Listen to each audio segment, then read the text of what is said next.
آج ہم انشاءاللہ سورہ یاسین کی تلاوت سنیں گے، پہلے 19 آیتیں اور پھر اس کے بعد ہم اس کو سمجھنے کی کوشش کرتے ہیں۔ سورہ یاسین میں آپ نے نوٹ کیا کہ یہ دو حروف ہیں، یا اور سین، اور ہم یاسین کہتے ہیں، اس کا نام بھی یاسین ہے۔ اس کے مفسرین اور لوگوں نے جو اسلاف میں تھے انہوں نے کہا کہ یہ یاسین جو ہے یہ مخفف ہے سید یا سید کہنے کا، اور سید جو ہے محمد صلی اللہ علیہ وسلم کی طرف اشارہ تھا، تو اس لیے یہ اکثر یہ لوگ جو ہیں کہتے ہیں کہ یہ قرآن کی جو ڈائریکٹ اللہ تعالیٰ نے کہا محمد صلی اللہ علیہ وسلم کی طرف مخاطب کیا ہے، اور اس کے معنی انہوں نے انسان یا شخص کے بارے میں بھی یعنی بتایا ہے، لیکن بعض مفسرین نے اسے یا سید کے معنوں میں لیا ہے۔ یاسین کا مطلب یا سید ہمارے سردار، تو اس تعویل کی روح سے اس الفاظوں سے مخاطب نبی صلی اللہ علیہ وسلم ہیں، اور یہ سورہ یاسین جو ہے قیام مکہ کے آخری دور کی صورتوں میں سے یا مڈل کی جو دور تھا اس کے لاسٹ پیریڈ سے ہے۔ تو اور اس کلام میں زیادہ تر جو ہے کفار قریش کو نبوت محمدی صلی اللہ علیہ وسلم کی طرف بلایا گیا ہے کہ یہ تم جو ہے 3 دلائل دیے اللہ تعالیٰ نے، وہی جو توحید کے ہیں جس میں کائنات کی آیات دکھائی گئی ہیں، اور آخرت پر یقین ہے اس میں بھی آیات جو ہیں کائنات کی، اور عقل عام سے اور خود انسان کی یعنی اندر جو وجود ہے اس سے، اور رسالت محمدی صلی اللہ علیہ وسلم کی صداقت پر اس کو بتایا گیا کہ اس میں یہ 3 چیزیں بتائی گئی ہیں۔ بعض روایت میں آیا ہے اور امام احمد نے روایت کیا کہ حضور صلی اللہ علیہ وسلم نے فرمایا یاسین قلب قرآن ہے، یعنی قرآن کا دل ہے۔ یہ اسی طرح کی تشبیہ ہے جس طرح ام القرآن سورہ فاتحہ کو کہتے ہیں، اور کیوں کہتے ہیں سورہ فاتحہ کو ام القرآن؟ اس لیے کہ پورے قرآن کی خلاصہ جو ہے اس میں آ گیا ہے۔ یہ یعنی امپورٹنٹ بات ہے جو اکثر ہم لوگوں کے سمجھ میں نہیں آتی کہ اتنا قرآن کی بڑی چیز کو ایک سورہ فاتحہ میں کس طرح سے یعنی سمو دیا گیا ہے، تو اس کے لیے ایک وقت چاہیے اس کو سمجھنے کے لیے۔ اور جب سورہ فاتحہ کا اسٹارٹ کیا تھا آپ کو یاد ہوگا، اس میں ہم نے کافی تفصیل دی تھی الحمدللہ۔ اس کے بعد سورہ یاسین کو قرآن کا رابطہ ودل قلب قرآن فرمایا۔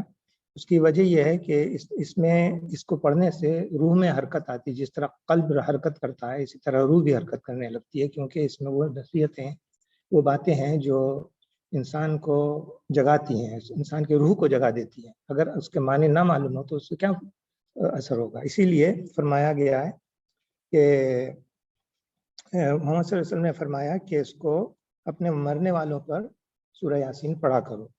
اس کی مصلحت یہ ہے کہ مرتے وقت مسلمان کے ذہن میں نہ صرف یہ کہ تمام اسلامی عقائد تازہ ہو جائیں، بلکہ خصوصیت کے ساتھ پرٹیکولرلی عالم آخرت کا پورا نقشہ اس کے سامنے آ جائے، کیونکہ اب وہ اس منزل میں جانے والا ہے اور اس کو معلوم ہو کہ اب اسے کس منزل سے واسطہ پڑے گا اور اسے کیا ہوگا۔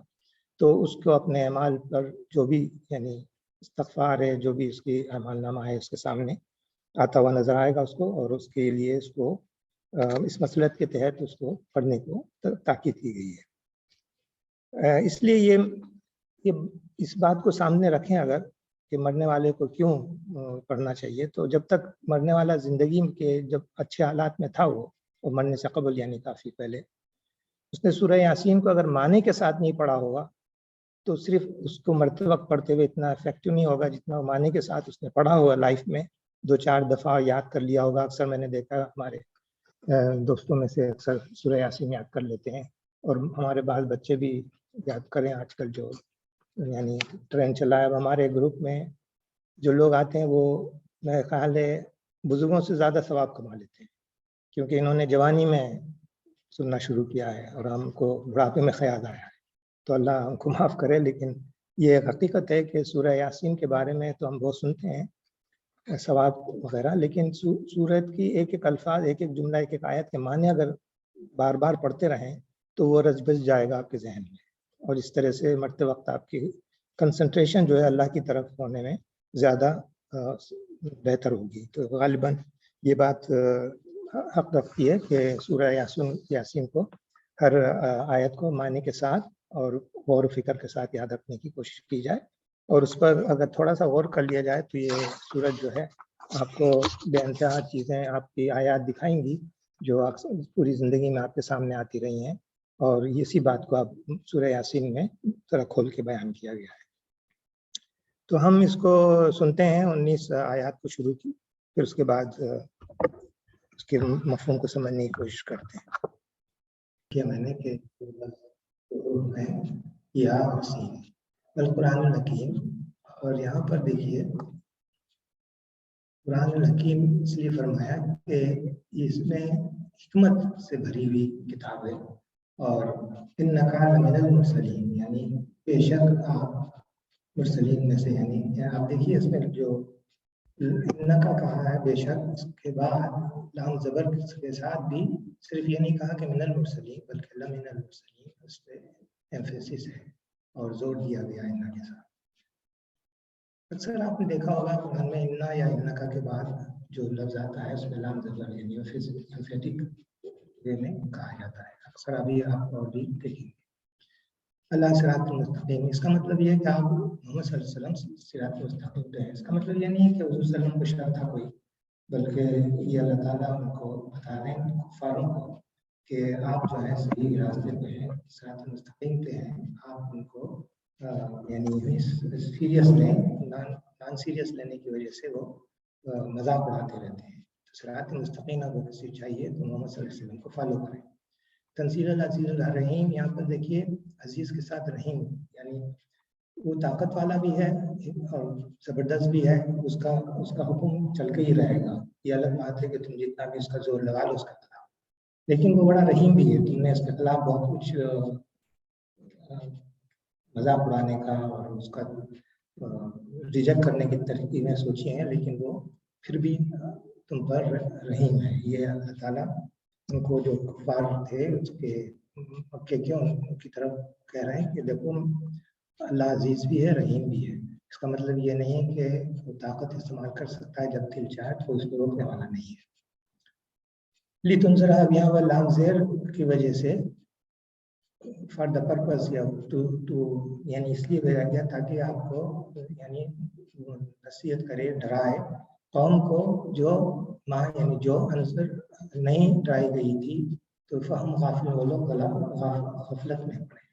سوال یہ پیدا ہوتا ہے کہ اگر وہ غفلت میں ہے اور ان کو نہیں ڈرایا گیا تو کیسے پھر ذمہ داری ہے ان کے اوپر عمل نہ کرنے کی. تو اس کی وجہ آپ کو بتایا گیا ہے کہ لقد حقل قولوا علی اکثرہم فہم لا یؤمنون, یعنی ان کو بہت سمجھایا گیا اور انہوں نے مان کر نہیں دیا, اور ان کو جب انہوں نے ماننے سے انکار کر دیا تو پھر ان کے دلوں پہ تالے لگا دیے گئے. اب یہاں پر یہ ہے انا جعلنا فی اعناقہم اغلالا, یہاں پر بتا رہے ہیں کہ ان کے گلے میں جو لوہے کے وہ ڈال دیے گئے ہیں, تو اس کی وجہ سے ان کے جو ہے وہ سر جو ہے اوپر ہوا ہے. اس کا کیا مطلب ہے؟ اس کا مطلب یہ ہے کہ ان کو ان کی ضد نے, ان کی ضد جو ہے یہ وہ بن گئی ہے, ان کے گلے کا توق بن گئی ہے. ان کی ضد کی وجہ سے اپنے آپ کو پکڑ کے تکبر کے ساتھ دیکھتے ہیں, تو یہ اس لیے صحیح طرف رخ نہیں کرتے, اور جب یہ صحیح رخ نہیں کرتے تو ان کو نہیں معلوم ہوتا کہ وہ کیا سن رہے ہیں, کیونکہ انہوں نے ضد اختیار کر لی ہے اور یہ ضد جو ہے ان کے گلے کا توق بن گئی ہے. یہاں پر یہ مطلب ہے. اور جاننا میں اب یہاں پر ہم نے پہلے بھی سامنے بھی اور پیچھے بھی ایک حد قائم کر دی. اس کا کیا مطلب ہے؟ اس کا مطلب یہ ہے کہ انہوں نے پیچھے جو ہسٹری ہے جب نبی آئے اور انہوں نے ان کو لوگوں کو تعلیم دی اور نہ مان کے دیا, تو ان کا حشر انہوں نے نہیں دیکھنا پسند کیا. ان کو یاد دلائیں تو بھی وہ نہیں سمجھتے کہ جو نہیں مانتے ہیں نبی اور رسول کو ان کا حشر کیا ہوا ہے. تو جو پچھلے چیزیں ہیں ان کی وہ نہ مان کے دینا ہے, نہ تو سن کے سمجھ کے دینا ہے, اور جو آگے آنے کا وقت ہے وہ کبھی یہ نہیں سوچتے کہ ان کو کیا وقت آنے والا ہے. اور وہ وقت میں انہوں نے غشی میں یعنی غفلت میں پڑے ہیں اور یہ نہیں سمجھتے کہ ان کا کیا حشر ہوگا. تو اس لیے وہ یہ نہ پچھلا سوچتے ہیں نہ اگلے کی طرف خیال کرتے ہیں. اس لیے یہاں فرمایا کہ وہ لا یبصرون نہیں دیکھتے.